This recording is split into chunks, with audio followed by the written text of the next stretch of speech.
নমস্কাৰ সকলোকে মোৰ ইউটিউব চেনেল সত্যজিৎ ব্লগছলৈ আপোনালোকক সকলোকে স্বাগতম জনাইছোঁ। মোৰ হাতত দেখিছে এইপাহ ফুল। ইয়াক আমি ফুটুকলা ফুল হিচাপে জানো, নহয় জানো? কিন্তু ইয়াকে বৈজ্ঞানিক ভাষাত অৱশ্যিকা জুবিন গাৰ্গীয়ে নাম দিছে, নহয় জানো? আজি মই উপস্থিত আছোঁ আমাৰ পাছফালৰ বাগান ফালে। ইয়াতে চাৰিওফালে বাগানে আছে, আপোনালোকে দেখিবলৈ পাইছে। এইটো বাগান, এইফালে বাগান, চাৰিওদিশে বাগান। ইয়াৰ মাজতে মই নীৰৱে বহি আছোঁ। কেতিয়াবা ভাল লাগে, নহয় জানো? এনেকৈ অকলশৰে থাকি এনেকৈ চাৰিওফালে কেৱল শান্তি আৰু আপোনাৰ সেউজীয়া চাৰিওফালে অকলে বহি থাকি ভাল লাগে, নহয় জানো? কেতিয়াবা পলক তাকেই আৰু কেতিয়াবা সকলো কথা পাহৰি মেলি ইয়াতে বহি থাকিব মন যায় নিজানত অকলশৰে। মোৰ নিচিনা আপোনালোকৰ এনেই কেতিয়াবা মন বেয়া লাগি থাকেনে? মানে ধৰি লওক আজি এতিয়া কলেজ গ'লোঁ, কলেজতো মনটো বেয়া লাগি থাকে। ঘৰত আছোঁ, ঘৰতো মনটো এনেই বেয়া লাগি থাকে বিনা কাৰণত। মানে মোৰ তেনেকুৱা হয়, মানে এনি টাইম মনটো বেয়া লাগি থাকে, কিয় নাজানো আৰু বিনা কাৰণত। কেতিয়াবা কলেজ গ'লেও এনেই বেয়া লাগি থাকে, ঘৰত থাকিলেও বেয়া লাগি থাকে। অলপ ওলাই যাব বুলি ভাবিলেও মন নাযায় ওলাই যাবলৈ। তেতিয়া মই এইফালে আমাৰ চাৰিওফালে সেউজীয়া আছে যে, ইয়াতে বহি থাকোঁহি আৰু ভাল লাগে। এতিয়া ঠাণ্ডা, চৰাইৰ শব্দ আৰু এইফালে চাৰিওদিশে সেউজীয়া, কোনো নাই। এনেকৈ ভাল লাগে আৰু কেতিয়াবা পাহাৰ ফালে যাব মন যায়। তেনেকুৱা এনেই মনটো বেয়া লাগি থাকে কেতিয়াবা। আৰু সঁচা কথা ক'ব গ'লে মই বহুত বেছি অকলশৰীয়া। মানে সকলোৰে জীৱনত কোনোবা বন্ধু থাকে, নহয় জানো? সকলোৰে জীৱনত ছোৱালী হওক বা ল'ৰাই হওক একোজনকৈ বন্ধু থাকে, নহয় জানো? যি চব কথা খুলি কয়। গতিকে মোৰ নাই বাৰু কোনো তেনেকৈ। কেতিয়াবা বেয়া লাগে আৰু কেতিয়াবা ভালো লাগে।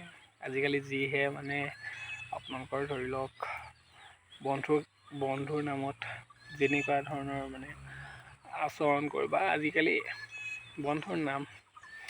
বন্ধু মানে শব্দটো পবিত্ৰ হৈ থকাকৈ নাই আৰু। তথাপিও কেতিয়াবা মন যায় আৰু কথা পাতিব মানুহৰ লগত। তেনেকৈ কোনো ফ্ৰেণ্ডছো নাই মোৰ, বেলেগৰ নিচিনা। এনেকৈয়ে থাকোঁ আৰু কেতিয়াবা চাৰিওফালে এনেকৈ সেউজীয়াৰ মাজতে বহি থাকোঁহি। অলপ ভাবোঁ জীৱনৰ কথা, কি হৈছে কি নাই, এনেই ভাবি থাকোঁ। আকৌ সেইখিনি ভাবি আকৌ কেতিয়াবা দুখ কৰি থাকোঁ, কেতিয়াবা ভাল লাগে। তেনেকুৱাই আৰু মোৰ ভিডিঅ'সমূহ আপোনালোকে যদি ভাল পায় লাইক কমেণ্ট শ্বেয়াৰ কৰিব। যিহেতু মই ইয়াতে নতুন, আপোনালোকৰ মাজলৈ নতুনকৈ আগবাঢ়ি আহিছোঁ। মোৰ কিছুমান সপোন আছে, পূৰ কৰিম ধীৰে ধীৰে।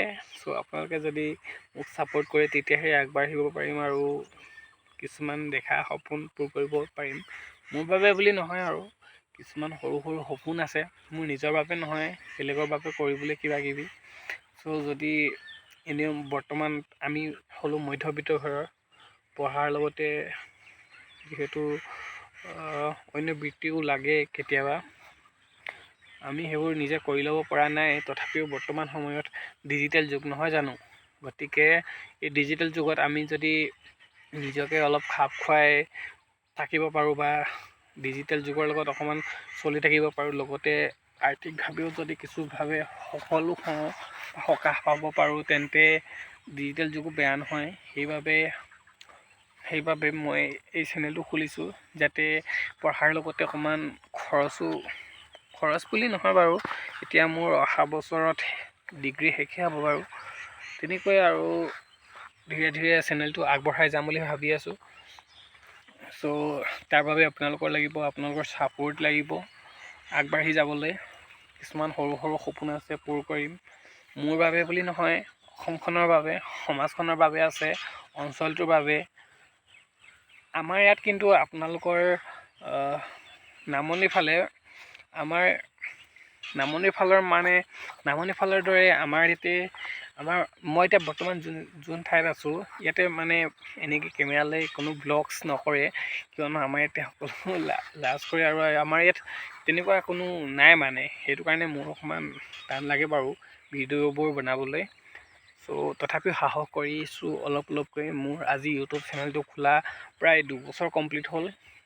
চ' গতিকে একো কৰিব পৰা নাই, সেয়ে ভাবিছোঁ আপোনালোকলৈ আকৌ, যিহেতু মই ইউটিউব চেনেলটো খুলি লৈছোঁ যেতিয়া, মই নতুনকৈ এতিয়া ভিডিঅ'বোৰ আপলোড দিম। আপোনালোকে যদি ভাল পায় মোক লাইকছ কমেণ্ট কৰিব আৰু মোক আগবঢ়াই নিয়াত সহায় কৰিব, যাতে মই একেবাৰে ডাঙৰ ইউটিউবাৰ হ'ব নোৱাৰিলেও কিছুমান সৰু সপোন পূৰ কৰিব পাৰোঁ। সেয়াই আৰু।